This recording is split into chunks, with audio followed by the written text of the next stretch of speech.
آیا د خدای په دې قرآن کې او په دې آیاتو کې یو انسان دا سوچ کړی دی چې الله تعالی څه فرمایي او موږ څه کوو؟ او بیا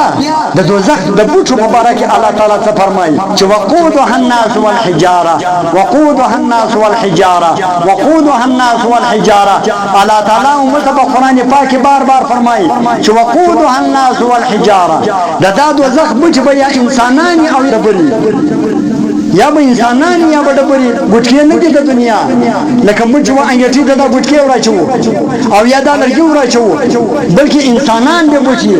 او یا به دغه ډبرې بوټي. په دې آیات کې آیا موږ وخت شورت ولې دا قرآن خو تلاوت کوو، دا ترجمه ښه ګورو، دا علما خو راته ګایېږي چې وقودها الناس والحجاره. د دې دوزخ د اور بوټي به یا انسانان او دا ډبرې. په دې کې وخت شورت ولې چې خدا نه خواسته داسې نه چې په دې لفظ د الناس کې چې الله تعالی ذکر کړی دی چې په دې کې د زه داخل یم، داسې نه چې په دې کې زه داخل یم. الله تعالی خو ناس ویلی دی چې د دې دوزخ بوټي به انسانان به وي، داسې نه چې په دې خلکو کې زه په یو فرد زه یم، یو زه کې داخل نه یم. آیا دا شت موږ وخت ولې دی حتی چې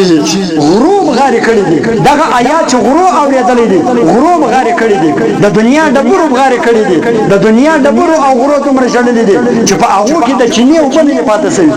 لیکن انسان دومره سنګدله دی، دومره سختدله دی چې دا انسان یو وخت دا سوچ نه دی ولی چې دا دوزخ د چا دپاره جوړ شوی. دا سوچ ښه ولې دی چې الله رحیم و رحمان دی، الله مهربانه دی. دا سوچ یو وخت ولې نه دی ولی چې الله قهار هم دی، الله تعالی خو غصې والا ذات هم دی. او دا سوچ نه دی ولی چې الله تعالی چې څومره جنت پیدا کړی دی دغه څرنګه خو الله تعالی دوزخ هم پیدا کړی دی. دا دوزخ به د چا دپاره پیدا کړی؟ دا هم د ګناهګارو د فاسقانو د فجارو دپاره دی، خصوصا د کفارو د مشرکین د منافقین دپاره دی. دا سوچ وخت موږ ولید. ګوره حضرت عقیل رضی الله عنه فرمایي چې زما د نبي علیه الصلاة والسلام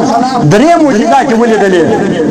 ما و نبي علیه الصلاة والسلام روان و په لار کې ما د نبي علیه الصلاة والسلام درې معجزات مې ولیدلې. یوه معجزه مې دا ولیدله چې ما و نبي علیه الصلاة والسلام په لار کې روان و، نبی علیه الصلاة والسلام ته حاجت انساني تیر شو. نبی علیه الصلاة والسلام ما ته وفرمایل چې دغه د پټېدو شی نشته، سارا ده، لهذا ته ودا درخت ته ورشه لري، درخت ولاړ وي، دا درخت ته ورشه چې نبی علیه الصلاة والسلام یې بولي هغه وایي راسي پر ما باندې خیمه جوړه کړي، زه حاجت انساني کوم. حضرت عقیل فرمایي وایي زه چې ورغلم ما وجه درخت د نبی علیه الصلاة والسلام سلام وویل او بیا مې ورته وویل چې نبی علیه الصلاة والسلام امر کړی دی چې غواړي چې پر ما باندې سایه جوړه کړي او پر ما باندې یو پټ ځای جوړ کړي چې زه حاجت انساني وکړم. درخت یو د بل سره بیلې شولې، پر هغه بیخي سره ماتې شولې، دا روانې شولې، پر نبي علیه الصلاة والسلام باندې شاوخوا راوګرځېدلې. نبي علیه الصلاة والسلام حاجت انساني وکړي، بیا یې ما ته رانه راکړل ولې وکړله و دې درخت ته امر وکړه چې نبي علیه الصلاة والسلام خپلو ځایونو ولاړ شي. نو حضرت عقیل فرمایي وایي ما ورته وویل چې بېرته خپلو ځایونو ولاړ شي. درخت دغه ځای کې څه درته روانې شولې، په خپلو ځایونو ته ورسېدلې، خپلو ځایونو ته راغلې. په هغه خپلو چې کومې ریښې وې هغه ریښې په هغه خپلو کډیانو کې واچولې او په هغه ځای کې بېرته راشنې شولې. یوه مې دا معجزه ولیدله، بیا د نبي علیه الصلاة والسلام سره په دغه لار کې روان وم. دویمه معجزه مې بیا ولیدل، دویمه معجزه مې دا ولیدل، ډېر کسان سره جمع وو، زه و نبي علیه الصلاة والسلام چې پر رسېدو سولو دوی په دې مابین کې یو اوښ راچپه کړی دی، دا اوښ حلالوي، اوښ سر راپورته کوي ویل یا رسول الله ای محمده ای احمده الامان الامان الامان، ای رسول الله زه امان درته غواړم، ما په امان کړی دی خلکو سره. نبي علیه الصلاة والسلام و دې خلکو ته ویل ودرېږه. اوښ ته ویل څه مسله ده؟ اوښ ورته ویل دا خلک ما حلالوي. نبي علیه الصلاة والسلام و دې خلکو ټول ولې حلالوي؟ ویل یا رسول الله دا اوښ موږ اخیستی دی لغتې غورځوي او موږ کشنیان او موږ زنانګې په لغتو باندې ولي او سهار ټیم موږ بیده یو دغه اوښ چې دي په موږ باندې خولې جګوي لکه لیونی اوښ دا چې مونه کوي. نبي علیه الصلاة والسلام پر اوښ باندې مخ راواړوي ول ولې ای ادله ای اوښه. اوښ ورته ویل نبي علیه الصلاة والسلام دا معجزه وه، حیوانان ورته په ګویان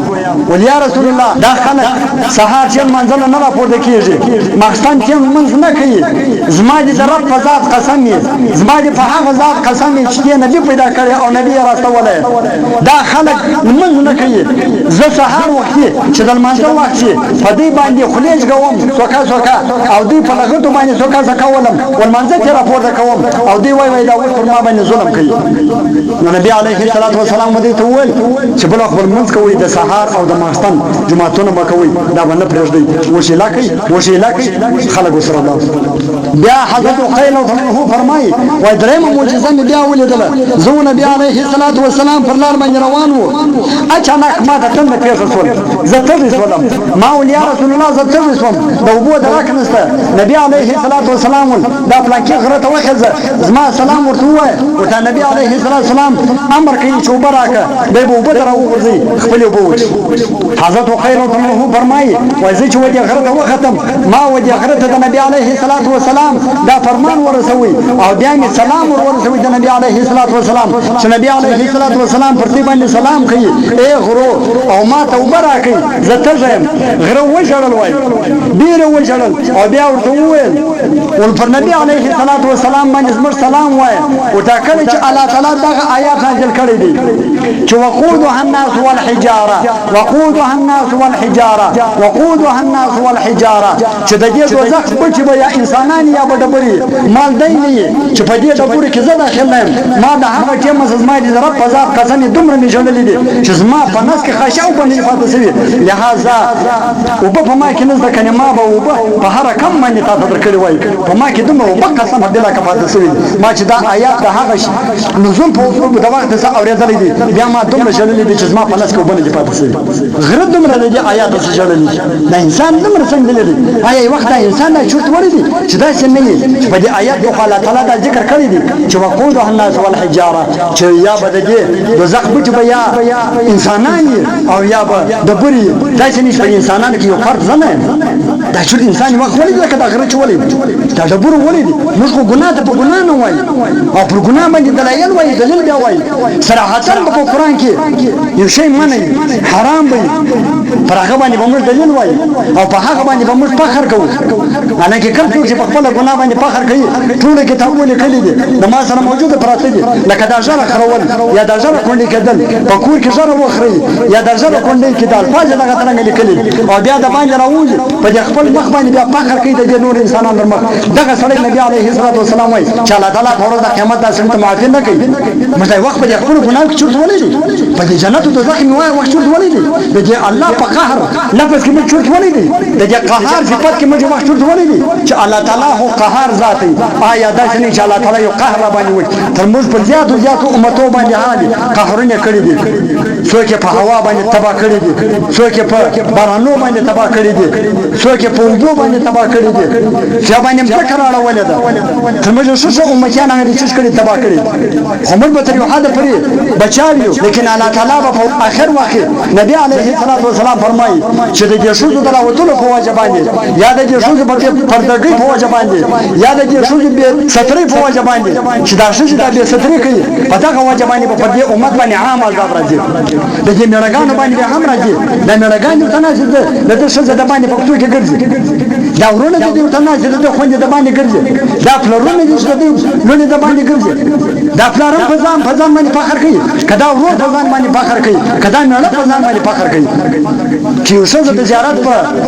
باندې راوځي د یو واده په باندې راوځي او دا بیا په څو کې دور د مخالات نه چرګه دور منډه بیا دور منډه کدا نه زبانه ګرځي او دا خلک وځان ته مایل کوي ځان ته سبق کوي نبی علیه الصلاة والسلام فرمایي چې د کوم کور څخه یو څه راوځي او میړه په دې باندې راځي میړه اجازه ورکړي هر قدم چې دا سزا اخی الله تعالی د هر قدم په عوض کې په دوزخ یو کور جوړ د دې میړه د پاره شزه د چا په یا هغه د دوزخ ځای چې ځای د دې میړه د پاره د دې شزه چې کم یو قدم دی الله تعالی پر یو قدم باندې د دې د پاره چې جوړي یو کور په دې دوزخ جوړي نبی علیه الصلاة والسلام د بخاری شریف حدیث دی یا موږ سره د نبی علیه الصلاة والسلام الا یذ بالله ثم الا یذ بالله یا د قران الا یذ بالله ثم الا یذ بالله زموږ به څه څنګه نبی پر دې باندې موږ ایمان نه بس دین په خپل دې باندې کوو چې کوم شی په خپل دې باندې خوښ دي هغه کوم چې کوم نه خوښ ک الله ناروا بللي ک الله رسول ناروا بللي ک ایمان صاحب ناروا بللي او ک علماء ناروا مفسرین او محدثین زړونه ناروا بللی بس هغه شی زه کوم چې زما په زه باندې کوم شی راشي که هغه سم وکوم یې که سم نه ونې کوم د الله تعالی د موږ د هر قدم اجر اخلي وخت پاته دی ورځ پاته ده شپه د قبر پاته ده حساب و کتاب پاته دی ما ته بار بار ویلي دي چې ډېرې غټې غټې غونډۍ غټ غټ غرونه پارول موږ ته پاته دي